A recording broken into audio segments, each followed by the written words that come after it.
I'll start it out simple. With a simple question: why does Congresswoman Karen Bass want to be the mayor of Los Angeles? Yeah, so Karen Bass loves our city. This is a woman whose heart really beats for the city. For people that don't know her history, she is by background a nurse, a physician's assistant, and also a community organizer. She got her start looking in South Los Angeles, right, where she didn't grow up. She's from Mid City, but looking at the drug epidemic and so many other crises in South LA at that time in the late 80s and early 90s, and kind of feeling called to respond to that crisis. How can I not do something?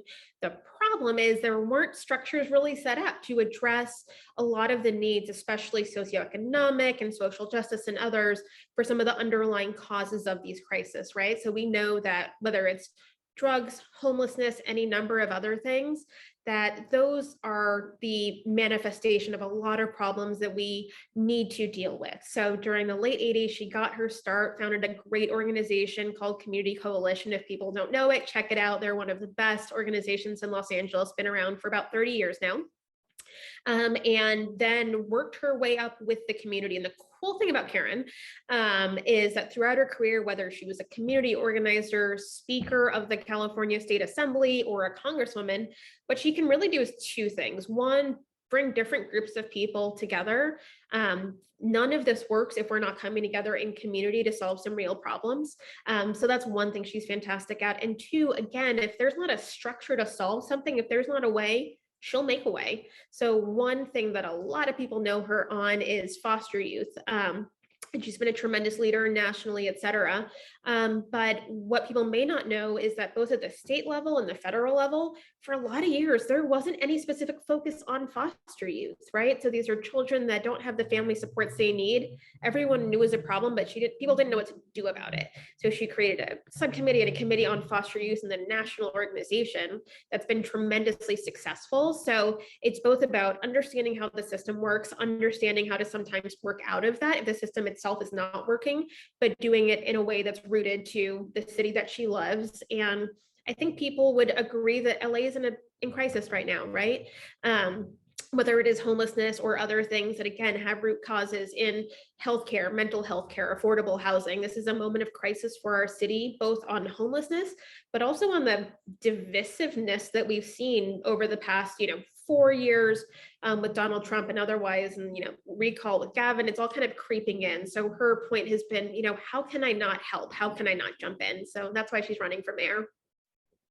Right. And going back to what you were talking about with these crises, focusing on homelessness, especially, I know that on her website, under her vision category, she was focused on tackling this issue of homelessness, which is obviously a crisis in Los Angeles. But I was just wondering, what are some of the ways, tactics, and plans she has to solve this issue? Yeah, absolutely. So I think the starting place for the issue on dealing with homelessness is one, coming together and listening. There are so many people that are trying to help, right? There's so many students at USC and staff at USC that are trying to help right now. So people want to respond to the crisis. So it's both, how can we offer people, again, mental health care, supportive services, housing, other things that both can get them out of that crisis, but also make sure they don't fall back into the crisis. The problem we have in LA is not that we're not housing people, it's that you have a greater number of people that are falling into homelessness every week than people that can get out of it. So really looking at what laws, what budget allocations, other things can solve this complex issue. So it's not a question of the will in Los Angeles. We have the will. Again, you've got USC students who are out there trying to help. I see you guys all the time doing what you can. That is wonderful. It's also not a question of the resources. We've passed multiple measures to try and invest in solutions. It's really a problem of coordination, not addressing root causes, and becoming divided rather than coming together to solve it. Thank you. And would you say that homelessness is Karen Bass's main vision in her run for mayor? I would absolutely say that homelessness is the main focus of this race. It is top of mind of all of our hearts, of the voters. When you look at any poll that's come out, it is the thing that people talk about, right? We used to complain about traffic. Now we talk about the pain of seeing our neighbors sleeping unhoused on the streets. So I think any candidate needs to be talking about it, but also talking about it in a way that is at the same time solution oriented and compassionate. Right. Ultimately, I just wanted to ask why Karen Bass would leave her Congress woman position to run for mayor of Los Angeles. That's such a great question. So, I mean, Karen Bass has been an amazing congresswoman. All of us have been so proud the time she's been in Congress. She's been great, otherwise in elected office. But I would say that the city is where her heart is, right? So it's really hard, even when you're leaning on important international and national issues, to see the pain that's happening here at home. It's really hard to not jump in. And Karen Bass is someone who will always jump in where there's a crisis, where she can be helpful. So I'm just really grateful as someone who loves the city that we have someone jumping in who has the experience, has the values, and also can kind of empower us, right? Because crises feel really, disempowering if you don't know how to help. But even just today, we've gotten so many phone calls and emails and tweets and everything from people saying, I feel hopeful for the first time in a while, and that feels really good. Thank you so much for sharing. That's pretty much it for the entire interview. Those were all my Great. questions. Is there anything else that you wanted to share that we didn't mention in this interview? You're so good at this. I love it. I'm so excited to see where you end up as a journalist. I would say one thing that you're going to see in this campaign is Karen and our whole team being out all over the city, right? She is someone who got a lot of her start in mid-city in South LA.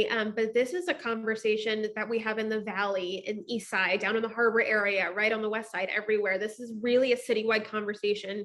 Karen is a citywide leader, and it's going to take all of us to get her into office. So I'm just really, really excited. Wow. Thank you so much. I appreciate your time, and I'm glad that we got to do this interview. Right on. Thanks so much, Marco. I'm so proud of where you're already going. Thank you. It's my first interview, so I really appreciate it. Oh my God, you totally crushed it. I talked to like 10 reporters today and you're like on par with all of them. You're great. Oh my goodness. Thank you so much. That's a big Yeah, compliment. you got this. All right, I'll talk to you later. Thank you. Thank you. Thank you. Have a great Thanks. day. Bye. Bye. As we know, Karen Bass announced today that she's in the run for mayor, and it's getting to be a pretty crowded field. What do you think are Karen Bass's chances in her run for mayor? Well, Karen Bass begins as the front runner. She's got incredible name recognition. She was almost picked to be Joe Biden's vice president. People have come to know her in Congress in the way that you don't necessarily come to know in California a lot of members of Congress, especially outside your own district. So she begins as a big front runner. Demographically, the city is different than when Tom Bradley was elected the first African-American mayor. City was then about 13 or 14% African-American. I think it's now 6 or 7%. Candidates like Kevin De Leon, Joe Boschiano, they're going to rely on the idea that, or certainly they believe that Latinos deserve to be a force, deserve to be elected to high office, that it's their time and their turn. So they're going to do that. And then you're going to have the possibility of an Austin Butner, who used to run the LA Times, ran the Los Angeles Unified School District, or Rick Caruso, who's chairman of the board at USC, and who may enter the race as a candidate who can fix the problems of the city. Now, Karen Bass did a very good job as Speaker of the California Assembly, cooperating across party lines with Arnold Schwarzenegger. And I think she's also going to talk about focusing on the problems and making sure they get fixed. But she begins as the clear front runner. I know that you were mentioning the problems. I know that on her website, one of her visions and like essentially her main focus is tackling the homelessness issue in Los Angeles. And that's been an issue for years now. And do you think that she has what it takes to get to resolving this issue? Well, homelessness is, as you suggest, been an intractable issue in Los Angeles for a long time. She's going to have to explain what she would do differently, how she would get to the point where we were actually beginning to get people off the streets and into permanent supportive housing. That's a big challenge. But looking at her as a member of Congress, do I think she's capable of getting big things and important things done? Yes. But people are going to ask her, and she's going to be asked in the debates, what's different about what you want to do about homelessness? Why is it going to work better under you than it's worked under Garcetti? And ultimately, I just wanted to ask if Karen Bass were to win, she'd be the first female mayor of Los Angeles. And what impact do you think that this would have on Congress as she'd be leaving her place? Well, her district, and we're in the process of redistricting right now. So district lines are going to be redrawn. But her district is a safely Democratic district. And assuming it continues to exist in that form, a Democrat's going to win that seat. It's not necessarily going to be someone who has the same power and same clout as she does in Congress. But on the other hand, I think she's made the decision that she can do more, she can contribute more, she can achieve more as mayor of LA than she can as a member of Congress.